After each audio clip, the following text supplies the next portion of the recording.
اسلام آباد high court کے ججز کو بھی پاؤڈر والے دھمکی آمیز خطوط کی تحقیقات، کیمیکل معائنے کی رپورٹ 3 سے 4 دن میں ملے گی۔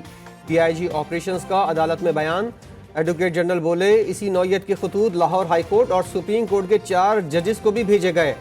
چیف جسٹس عامر فاروق نے کہا ریشم تو پھر ججز کے لیے خصوصی چیز ہو گئی۔ ریشم کون ہے؟ کیا یہ بارڈر پار سے کوئی ہے؟ پولیس 24 گھنٹے میں کچھ نہیں کر سکی۔ آپ کا اسٹاف ناکوں پر لوگوں کو تنگ کرنے کا عادی ہے، لوگوں کے منہ سونگھنے چھوڑ دیں، اس سے کچھ نہیں ملے گا۔ سی ٹی ڈی افسر نے بتایا کہ اسلام آباد کے لیٹرز راولپنڈی جی پی او سے آئے۔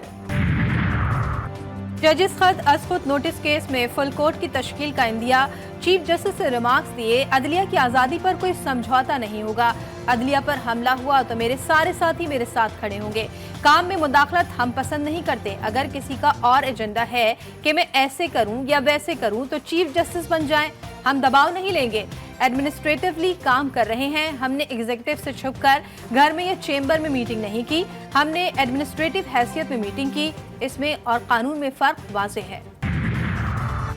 پٹیالہ جیل میں بانی پی ٹی آئی کے لیے 7 سیل، 14 اہلکار سیکیورٹی پر تعینات، تحفظ پر ماہانہ 12 لاکھ روپے اخراجات۔ ایڈوکیٹ جنرل پنجاب نے لاہور ہائی کورٹ کو تفصیل بتا دی، بولے 5 لاکھ روپے سے سی سی ٹی وی کیمرے لگوائے گئے، کھانا اسپیشل کچن سے آتا ہے جہاں کسی اور کے لیے کچھ نہیں بنتا۔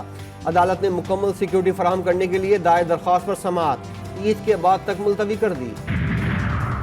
حکمر اتحاد کو قومی اسمبلی میں 2/3 اکثریت حاصل، ارکان کی تعداد 226 ہو گئی۔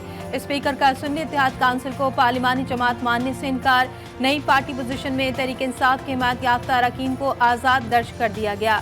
سنی اتحاد کونسل کا ایوان زیری میں وجود ختم، نون لیگ کے اراکین کی تعداد 122، پیپلز پارٹی کی 70 اور ایم کیو ایم کی 22 ہو گئی۔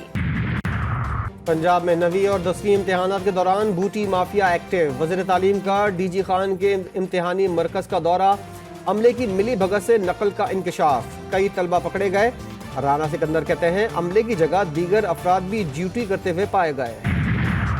پی آئی اے برائے فروخت مینجمنٹ کنٹرول سمیت 100% شیئرز خریداری کے ساتھ نجکاری کے لیے بین الاقوامی ٹینڈر جاری، نجکاری کمیشن نے ملکی اور غیر ملکی کمپنیوں سے 3 مئی تک درخواستیں طلب کر لی۔ 30 روزے مکمل، عید الفطر کی خریداری میں تیزی، شاپنگ سینٹرز اور مارکیٹیں رات دیر تک کھلنے لگے، خریداروں کا رش بڑھ گیا، کپڑوں چپلوں کی دکانوں پر رش، چوڑیوں اور دوپٹے والوں کی بھی چاندی ہو گئی۔ عید پر ایک ساتھ 5 چھٹیاں، وزیر اعظم نے تعطیلات کی سمری منظور کر لی، 10 سے 13 اپریل تک سرکاری ملازمین کے مزے، 4 چھٹیاں اتوار ملا کر 5 ہو جائیں گی، کام چوروں کی موجیں۔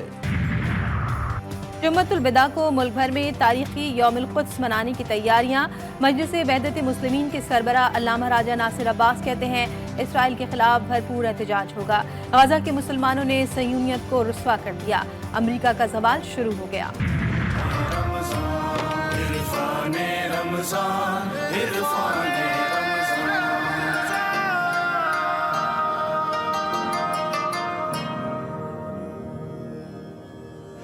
جی ٹی وی نیوز پر سب سے بڑی ٹرانسمیشن عرفان رمضان میں علماء کرام کی عالمی منظر نامے پر سرخ بچھڑے کے تذکرے پر گفتگو، صہیونیت سے مسلمانوں کو درپیش چیلنجز پر بات چیت، صہیونیت اور یہودیت میں فرق یا دونوں ایک چیز پر بھی گفتگو۔ دمشق میں ایرانی سفارت خانے پر اسرائیلی حملے میں شہید ایرانی فوج کے سینئر کمانڈر اور دیگر کی نماز جنازہ میں سینکڑوں افراد کی شرکت، جنرل زاہدی کی میت کو بی بی سکینہ کے روضے پر لایا گیا۔ اذلان شاہ ٹورنامنٹ کے لیے ٹیم ہم بھیجیں گے، ہاکی فیڈریشن کے سیکریٹری جنرل حیدر حسین کا اعلان، بولے متوازی فیڈریشن والوں کے خط کو اذلان شاہ ہاکی ٹورنامنٹ کے منتظمین نے جعلی قرار دے دیا۔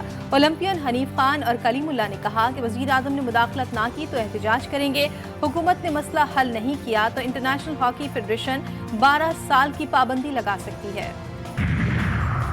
اور آئی سی سی ورلڈ ٹیسٹ چیمپئن شپ رینکنگ میں قومی ٹیم کی تنزلی 4 سے 5ویں نمبر پر آ گئی، بنگلہ دیش کو ہرا کر سری لنکا کی 6 سے 4 نمبر پر ترقی، بھارت پہلے، آسٹریلیا دوسرے، نیوزی لینڈ کا تیسرا نمبر۔